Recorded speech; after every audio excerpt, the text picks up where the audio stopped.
स्किमनि गेजेरजों गथ'फोर फरायसा फरायनायफोरनो हेफाजाब होदों मा थांखि लानानै होनाय जादों? आसामनि जोंनि गिबि मन्त्रि डक्टर हिमन्त बिश्व शर्मा बिथांनि मोनसे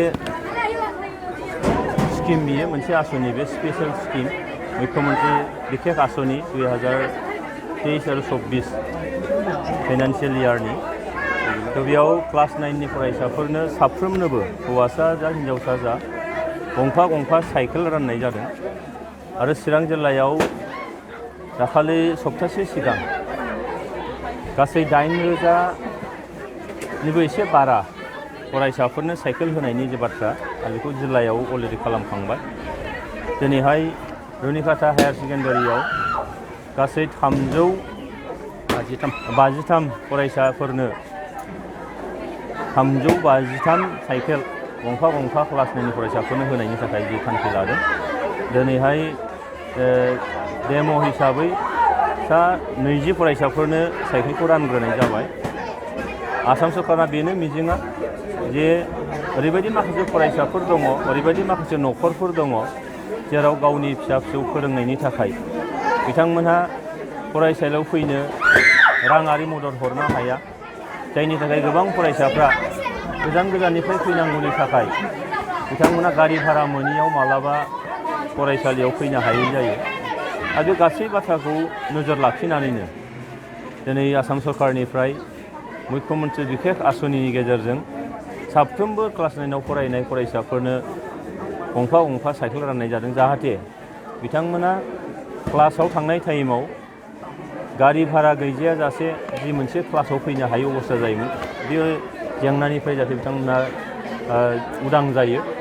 आरो जोंनो जेरै कुवालिटिजों लोगोसे क्वान्टिटिनिबो गोनां जादों फरायसाफोरनि पास जानाय बा स्टेन्डार्डनि खोथायाव। बेखायनो मिजिं खालामदों नैबे आसनिनि गेजेरजों फरायसाफोरनि स्कुलाव फैनो हायै जेंनाया निस्सय जोबगोन आरो बिथांमोना मेन्टेलि निस्सय प्रिपेयार जागोन। जोङो मालाबा खोनायो साइकेल मोनिनि स्कुलाव थांनो मोनिनि गोबां फरायसाफ्रा फ्रास्ट्रेसनाव गोग्लैनानै फरायनायखौनो बाद होनायबो नुबोदों।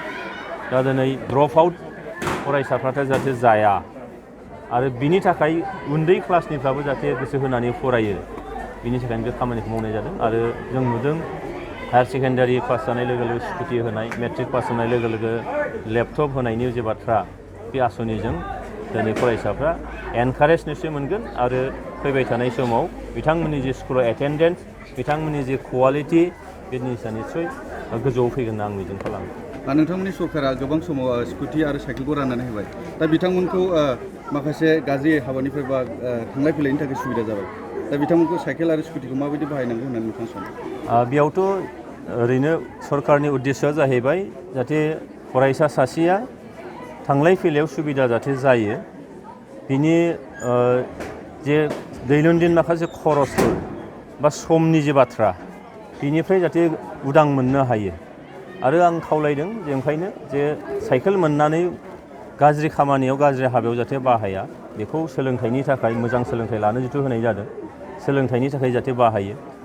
ओरैबायदि माखासे हयथ' थानोबो हागौ जे जायफ्रा बेखौ गोरोन्थियाव बाहायगोन, स्कुटिखौनो होन, साइकेलखौनो होन, लेपटपखौनो होन।